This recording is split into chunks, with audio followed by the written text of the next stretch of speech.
Assalamu alaykum muhtaram televizor ko'rguvchilar. Ko'rayotganinglar Erkin Asiya radiosi Tor televiziyasining haftalik xabarlar programmasi. Mazkur programmamizda mushu bir hafta jarayonida radiomizda berilgan bir qism muhim xabarlarni eslatib o'tmoqchimiz. Men Gulchehra. Uyg'ur Milliy harakati rahbari Rabiya Qadir xonim Xitoy xalqiga qarta chaqiriqnoma e'lon qilib, Xitoy xalqini Sharqi Turkiston masalasida haqiqatni yoqlashga va zulmga yontayoq bo'lmaslikka chaqirdi. Rabiya Qadir xonimning mazkur chaqiriqnomasi Amerika va Angliya qatorliq davlatlarda chiqadigan xalqaroliq axborot vositalaridan Huffington Post gazetida 20 avgust e'lon qilindi.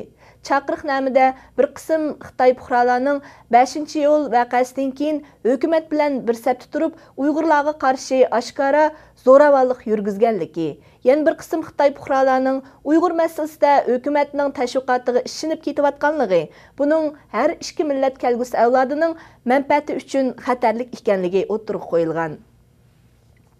Xotanning Gumunayisda zararlanish voqeasi yuz berib, 13 atrofida Uyg'urning o'lganligi ilgari surilib, oradan bir hafta o'tdi. Halbuki yerlik doiralar voqeaning tafsiloti haqidagi uchurlarni oshkorlamadi. Xitoy doiralari zararlanishning avtomobillarga ishlatiladigan to'nglashning oldini elish suyuqligi qachilangan baklarda to'shilgan ochiq suvni iste'mol qilganlikdan kelib chiqqanligini ilgari surgan edi. Ammo ochiq suvni qaysi shirkatning sotganligi, Uyg'ur Langpunchining ochiq suvni qayerdan olganligi va qolgan ochiq suvni qandoq bir taraf qilganligiga doir tafsilotlar hozirgacha maxfiy tutilmoqda.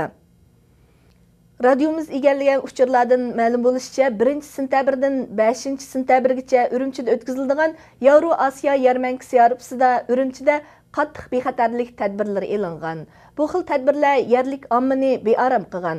Urumchi shahridan ziyoratimizni qabul qilgan bir xonimning bildirishicha, Urumchi ko'chalarida qurolli soqchilar va Uyg'urlar to'plashgan joylarda puxrachi kiyingan soqchilar ko'paytirilgan.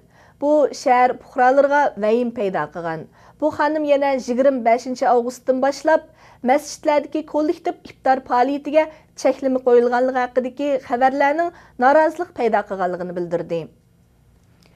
Gollandiyada yashayotgan Uyg'ur qizi Rizvongul Mahsum yaqinda yana Golland tili grammatikasi nomli ikkinchi kitobini nashrga sungan.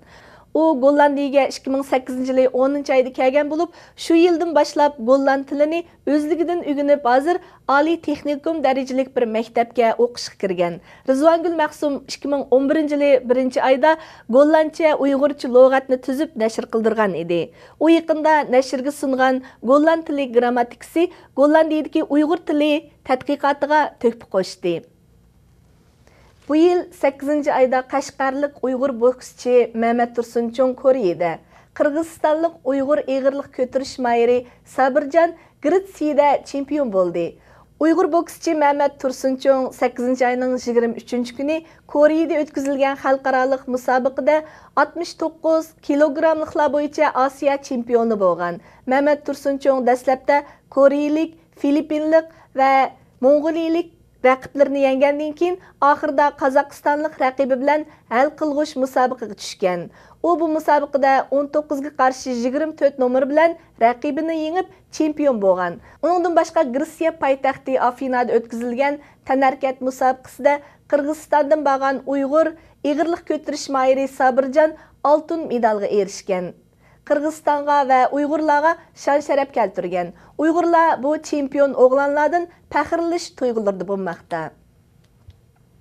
2003-yili Qirg'izistonda yuz bergan avtobus bulash voqeasida eri va bolalardan ayrilgan 11 Uyg'ur ayol 8 yildan beri arz qilmoqda. 2003-yili 26 mart Qashqa va Otishliq Uyg'ur savdogarlarini asos qilgan bir avtobus Qirg'izistondan Qashqaga qaytish safarida bulangchilikka uchirgandan keyin ko'ydirib etilgan edi. Bu avtobusda kuyib o'lganlar orasida Uyg'urlardan boshqa 4 Xitoymi bor bo'lib, Xitoy doiralari bu Xitoylarning oila tavobatlariga to'lam puli to'lagan bo'lsa-mu, Uyg'urlarga hech nima bermagan. Vaqadan keyin hech qanday to'lamga erishamagan Tursungul qatorliq 11 nafar Uyg'ur ayol o'tgan 8 yildan beri bu haqda arz qilayotgan bo'lsa-mu, arzni anglaydigan odam topolmagan. Bular hozir Beijingda bo'lib, yerlik doiralar bularni qaytirib ketishga odam avatgan ekan. Beijingdagi tonilgan arzdorlardan Tursun G'opur, Aygul To'xti va Nurdin Tuniyaz qatorliqlar 21 avgust Beijingda Los Angeles vaqti gazetining ziyoratini qabul qilib, Xitoy hukumatining yillardan beri Uyg'urlarga qilayotgan haqsizliklari va navbatda Ramazon mezgilida yo'lga qo'yayotgan cheklimlar haqida ma'lumot bergan. Xabarda bildirilishicha, arzdor Aygul To'xti Uyg'ur rayonidagi Xitoy ko'chmanlarning davlat yaratib bergan afzalliklardan foydalanib, Uyg'urlarning ilkidagi qo'ruv joy va terilg'u yerlarni tortib olayotganligini, arzdor Nurdin Tuniyaz Xitoyda Uyg'urlarning ovoziga quloq soladigan hech qanday bir organning yo'qligini, arzdor Tursun G'opir bo'lsa, Xitoyning Ramazon mezgilidagi cheklimalarini nuqtaliq holda fosh qilgan. Hürmetli televizor ko'rgüchilar, bugungi haftalik xabarlar programmamiz mishada oxirlashdi.